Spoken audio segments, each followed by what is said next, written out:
Hello and welcome to Deja View, the Ithacans Weekly Review podcast. I'm your host, Jake Leary, and I am here today with staff writers Liza, Gillespie, and Natalie Newman. Thank you for coming on, Natalie. Thank you the for first having time. me. I'm very excited. We're going to talk about A Star is Born today.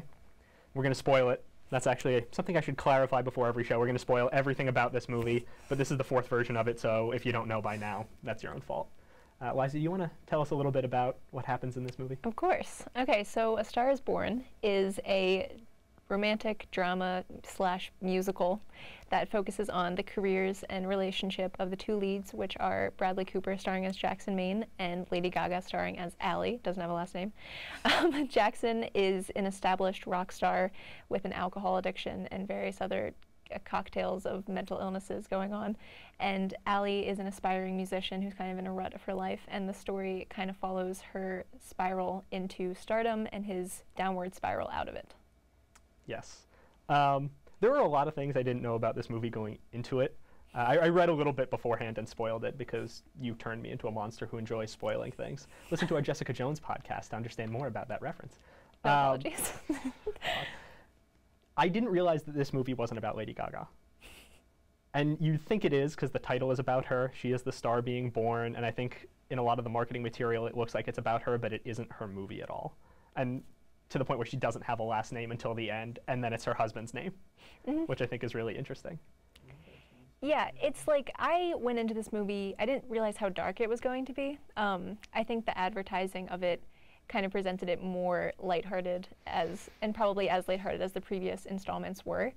I also thought it was going to be more of an equal balance between the two leads, and it definitely is, like you said, more about Bradley Cooper's character. But I don't necessarily think to a fault. I think this movie is just focusing more on other parts of this story that keeps being retold, and I simultaneously find it very entertaining and emotionally impactful, and also not on board for a lot of the implications of it. Yeah, and that's something we're going to talk about a little bit later, but I agree. And I think this is a really interesting thing to talk about because all three of us like this movie. I think it's safe to say all three of us like this movie a lot, but we all have issues with it, and there are issues that are very present throughout. I mean, Natalie, what were you going into this thinking? Because you saw it twice, and when we all saw it together, you were seeing it the second time. Is there anything else you picked up on? I feel like seeing it a second time was really good, especially because coming on here and talking about it, the first time I saw it, it was kind of like everything was happening at once. And the story just kept going progressing, and it turned into something that was about her career and his career to turning into a codependent relationship and then into addiction. But then also I thought it was really interesting how we took how she took her character and took a lot of her own personal history with the music industry and her rise to stardom. And I was reading a lot about it before I saw the movie, and I don't know, I really liked where she took it. Well, could you tell me a little bit more about that? Because I know nothing about Lady Gaga. Okay, so basically Lady Gaga and her character Allie have really similar paths. So Lady Gaga wanted to be an actress and she wanted to be a singer, but she was repeatedly told over and over again that her nose was too big, which was a huge thing in the film. They had that whole thing with the which was a reoccurring shot, and it was beautiful. And I love Lady Gaga, but she Bradley Cooper reached out to her when he wanted to make this film, and he was like, this character reminds me a lot of you, and I feel like this is your opportunity to say what you want to, and say what you want to about art, and say what you want to about music. And so she really took a lot of creative liberties and helped him put those kind of aspects into the script, which really shaped her arc and her character. Yeah, and that's interesting to know contextually. I still feel like she's the least interesting part of this movie. No, I agree. And it's a real bummer. Yeah. It really is. I feel like I do the parallelism between the behind the scenes and making of this movie and the actual plot is really great. I think she still gives an amazing performance, even though she is kind of the lesser significant part of this movie. And I think it does a disservice to her acting that we say that she's playing herself because she's not. And it's very clear in numerous parts of the film. But I do think that she and Bradley Cooper, being the people that they are, make the movie. I know Clint Eastwood was supposed to direct and star in this movie at one point, which I'm very glad he's not. But you can kind of see those influences in Bradley Cooper and kind of like how he decides to play his character. But I think Lady Gaga really does make this movie. On a performance level, everybody is there. It took me a little bit to get into Bradley Cooper and his husky supervillain voice. But at the end of the day, that works for the kind of character that he's trying to be. And I agree with you that Lady Gaga is really compelling to watch, which if you had told me that there was a movie directed by Bradley Cooper and starring Lady Gaga, I would have laughed you out of the room.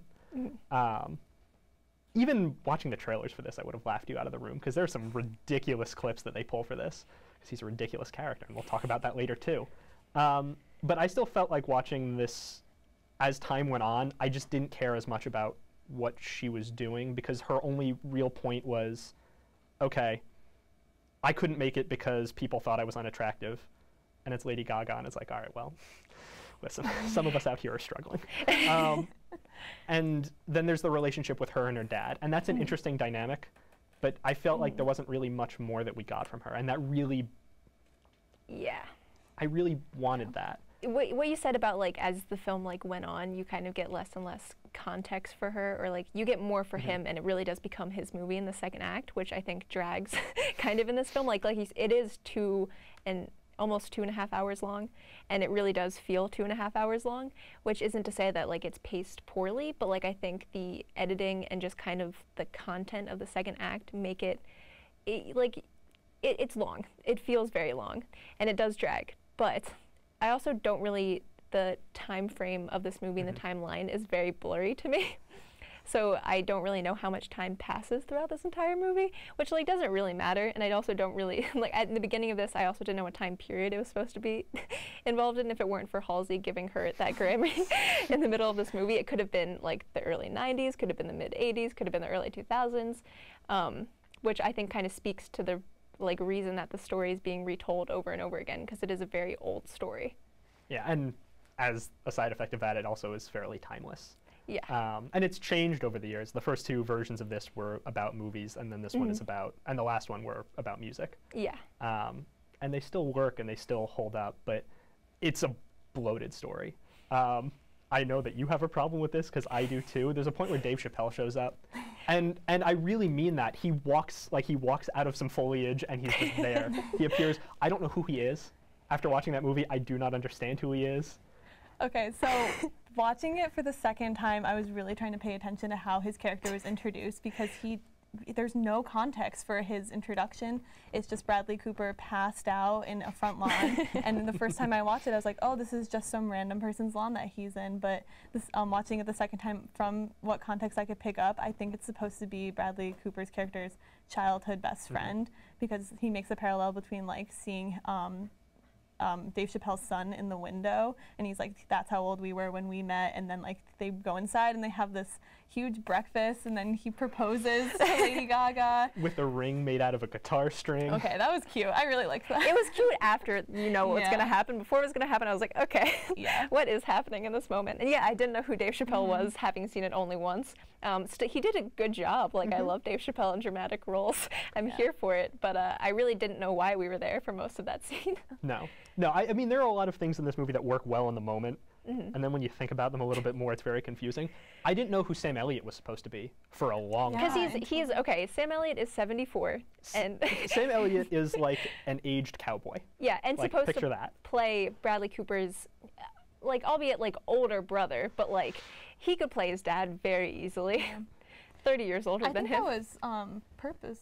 Yeah, I remember because he's supposed to mirror, like, there's supposed to be that whole thing where it's like Bradley Cooper's character is like having issues with like his relationship with his father, because they were both alcoholics, and he doesn't really quite know how to process that, and it's like his brother was the only one who's really there for him, but he has trouble swallowing that reality, and the age difference just kind of adds to that, because Sam Elliott's character is like the same age that his dad was when he died, and so it's I think that was what they were trying to say. But yeah, I mean, that's definitely a parallel they're making, and that's the whole driving force of their arc. Yeah, I think throughout it, because when you get sad Sam Elliott in the last scene that he's in with Bradley Cooper, it's Bradley Cooper saying, "You were the inspiration to me, not my dad." And then Sam Elliott backs the car around, and he turns around and he's crying, and it's very emotional. That was the moment that I almost started crying. One of the few that I almost started crying in. that was the moment I started crying, and then continued to cry for the rest of the movie, which is like another 40 minutes. Yeah. Because from that point on, it's Bradley Cooper committing suicide, which they set up hours and hours before. Oh, they foreshadow it so much. They really do. This movie is not subtle. No, there's a point where right before Bradley Cooper goes into the bar where he meets Allie for the first time, he's driving past a gigantic neon billboard that just has 3 nooses on it. Yeah. Which eventually is how he commits suicide later in the film. And there's a difference between foreshadowing and just saying, look, like, we're not trying to mislead you. This is just what's happening. In a way that's kind of silly and still works. That's the thing that confuses me about this movie to no end, is there are moments that are silly, like him turning around, like him rolling down the car window and telling Lady Gaga, I just want to look at you again, which is goofy every time it happens. And that weird bit of foreshadowing and Dave Chappelle being here, like all of those things don't work, but I left rattled and upset. There's so many parts of this movie that are just so on the nose, like when Lady Gaga's character goes on that stage at the SNL performance and she's singing a pop song that she wrote where she literally says like, this is not like me, like this is not who I am, and it's just so like, I don't know, it's almost grossly over. Yeah, but I don't go to this movie for nuance. Like I went for entertainment and I was entertained. It's just when you start to unpack everything is where you start kind of being like, oh, But like I did enjoy myself throughout this entire film.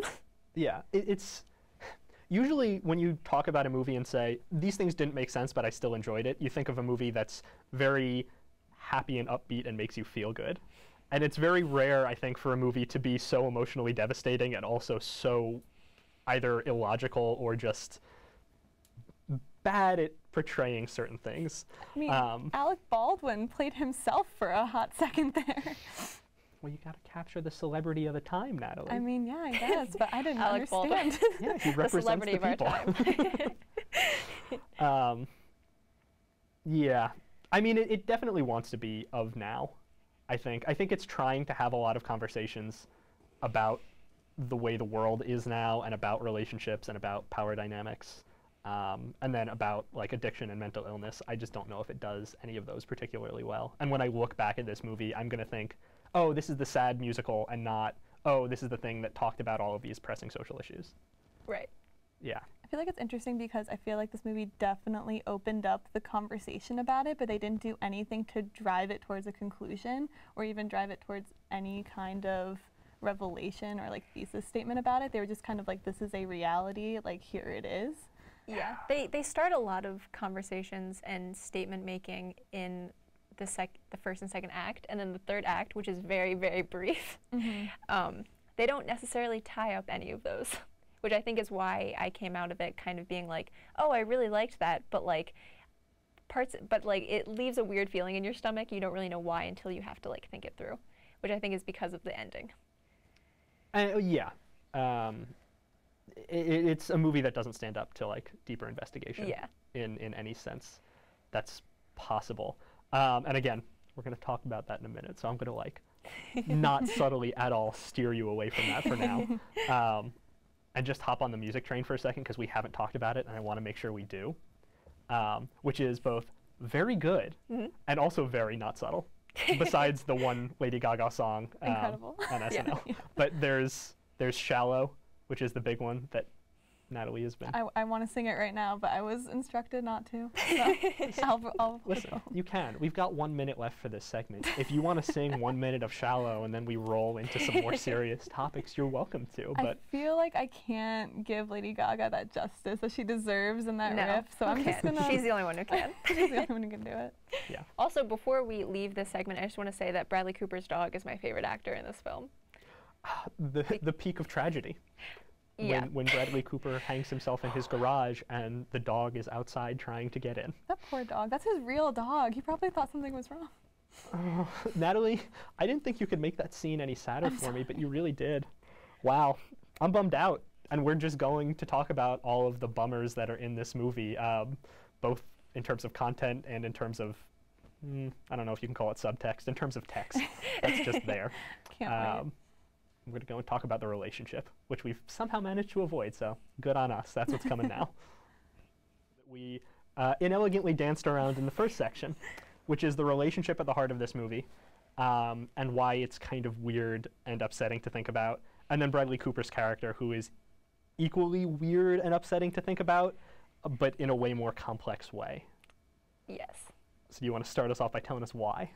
So, as we've talked about, this movie deals with a lot of serious subjects, some of which being addiction, mental illness, toxic relationships, which I think it doesn't necessarily know that it's dealing with, but it is, and drug use, alcoholism. You got all of these things happening all at once, and I think Bradley Cooper did a really good job of making sure that we knew that he knows that these are serious subjects. He definitely dealt with addiction in a very sensitive and serious manner, and I think by focusing more on that, he kind of thought less about the implications of what those things would do for the relationship in this movie, which is kind of unhealthy. Yeah, it's a relationship that starts with stalking, more or less. It starts with Bradley Cooper not taking no for an answer for 5 different times. It starts with him asking her for drinks, to which she says, "Oh no," and then he's like, "Oh wait," and then sending his driver to wait at her house, to which she says, "Oh no." And before that saying, "Hey, can I touch your nose?" and her going no, and him being like, kind of at every moment him just not listening to her. Reaching a peak during the first scene where she performs, when he sends the driver to get her. She eventually gets in and quits her job, more or less, goes out to meet him, and he walks backstage and says to her, "Hey, I'm going to play that song you wrote." And she goes, "No, I can't do that." And he goes, "I'm going to do it anyway, oh well," and walks out and starts singing it. Yeah. And then eventually she does too. And it's really difficult because it's a great moment for her, but the second you think about it, it's really uncomfortable because it's just a continuation of him refusing to take no for an answer. And it never becomes explicitly toxic, but it's that pursuit as romance trope that's real bad to look at, especially now. Yeah, I think it's a shame because most of these issues come about because of his character, and like we had said, he got a lot more context in this movie than he's gotten in previous versions, and we established very early on that he has an addiction issue and past mental illness issues.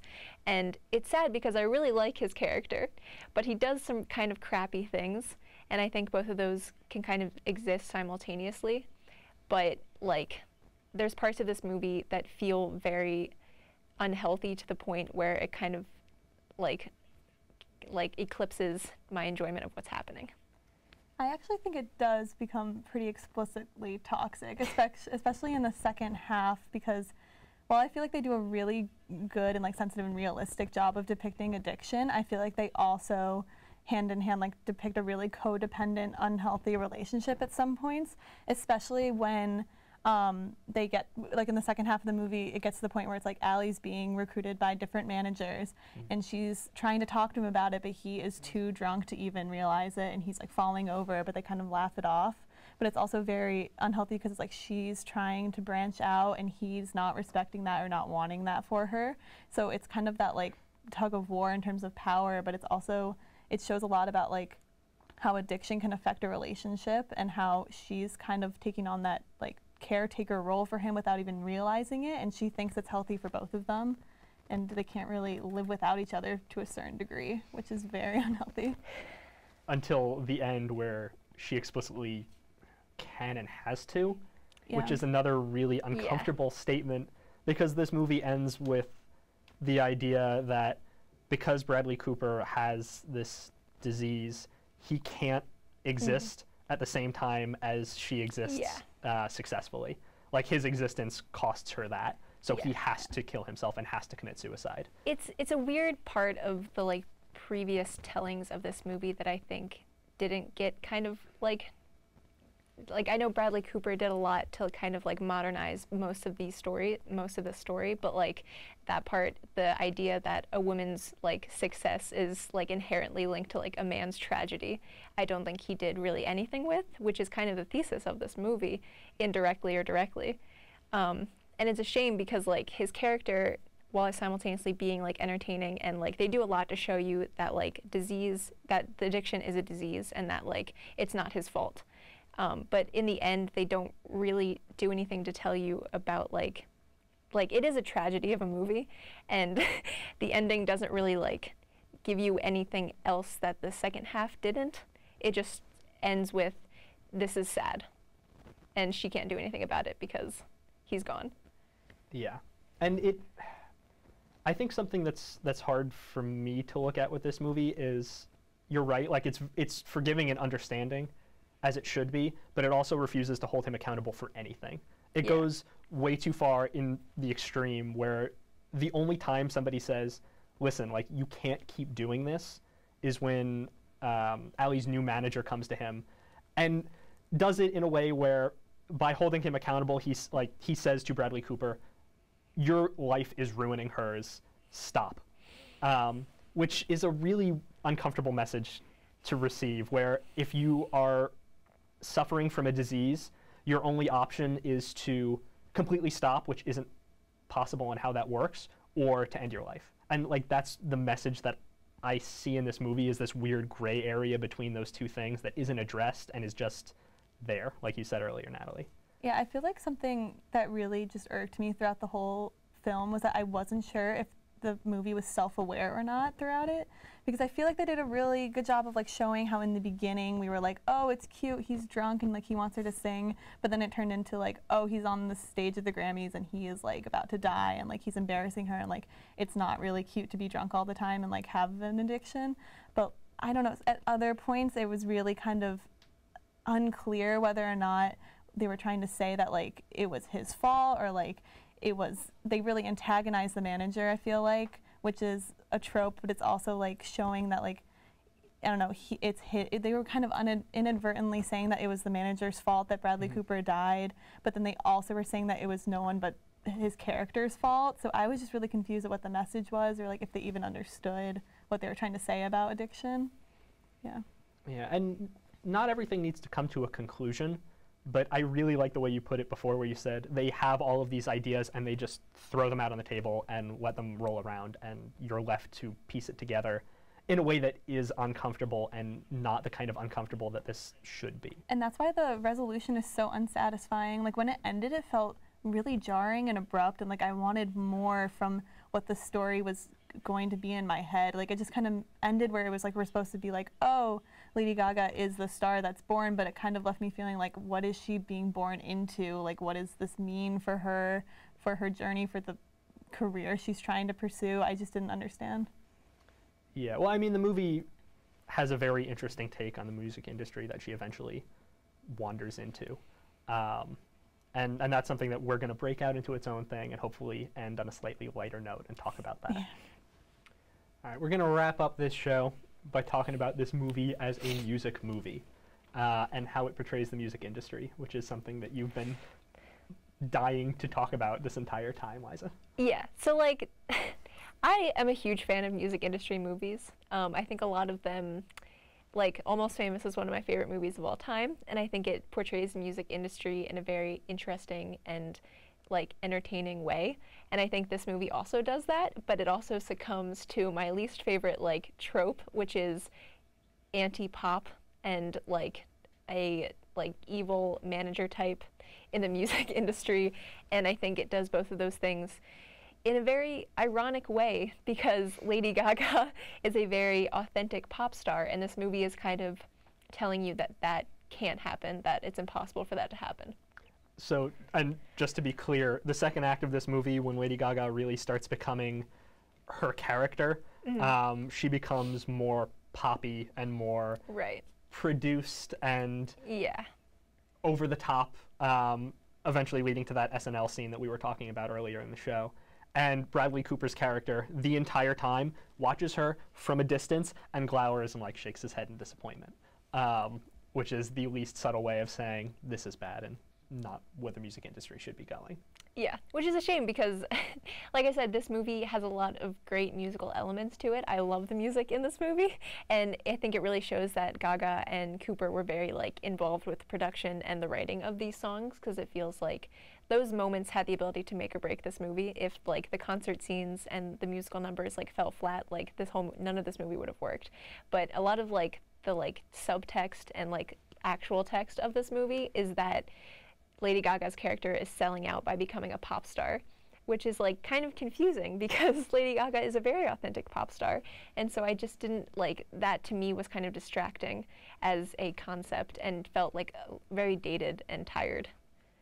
And even on a character level, like not even who she is, she's succeeding, and this is about her becoming successful. Right. And by the time the movie is over, it doesn't seem like she went through this arc of genuine star to fake pop star to like somewhere in the middle. It feels like she just keeps going, eventually becomes a pop star, and then the movie shrugs its shoulders and ends. I mean, I don't know where it's trying to lead us by the time, you know, she's up there on the stage singing about her husband. I mean, like, I think visually they were trying to make a statement because she went from having the same color hair as Bradley Cooper that she says in the beginning. She's like, my hair looks just like yours. And then they sing together, and it's supposed to be very, like, authentic, and this is supposed to be, like, the peak in his, like, musical realization. Like, he's like, I haven't sung like this before in, like, forever. And she's like, oh, I'll help you write all these songs. And then she goes to, like, orange hair that she rocks, by the way. But it's like, she looks, like, not like she does when she was on tour with Jackson Maine. And then at the end when she's singing, she actually dyes her hair back to brown, which I think she was supposed to make a statement. But I think it all kind of goes back to like the thesis that Bradley Cooper and Lady Gaga said that they set out for the film, which they actually say a lot in the movie in the beginning and in the middle, which is that like artists only have their voice, and it's about how they use it and how they, like, what they want to say and how long they can say it for. Because I mean, I feel like Jackson's arc throughout the story is that he is running out of time to use his voice, and that Allie is just starting to be able to use hers, but she's not able to say what she wants to say. But it also kind of coincides with what Liza was saying about how pop music can't be authentic, but that's just not true. I know, which is a shame too, because you have Lady Gaga singing all these like good pop songs towards the end and like a really bad, purposefully bad pop song, but like the rest of the music in this movie is very authentic, but like so good pop songs, they could still be authentic too. And it's weird thinking about how true this movie is to her. Yeah. Which we talked about earlier, where if this movie is supposed to be the Lady Gaga story to some extent, not 100%, it's weird that there's this huge disconnect between who she is and what this movie is trying to say about who she is. Yeah.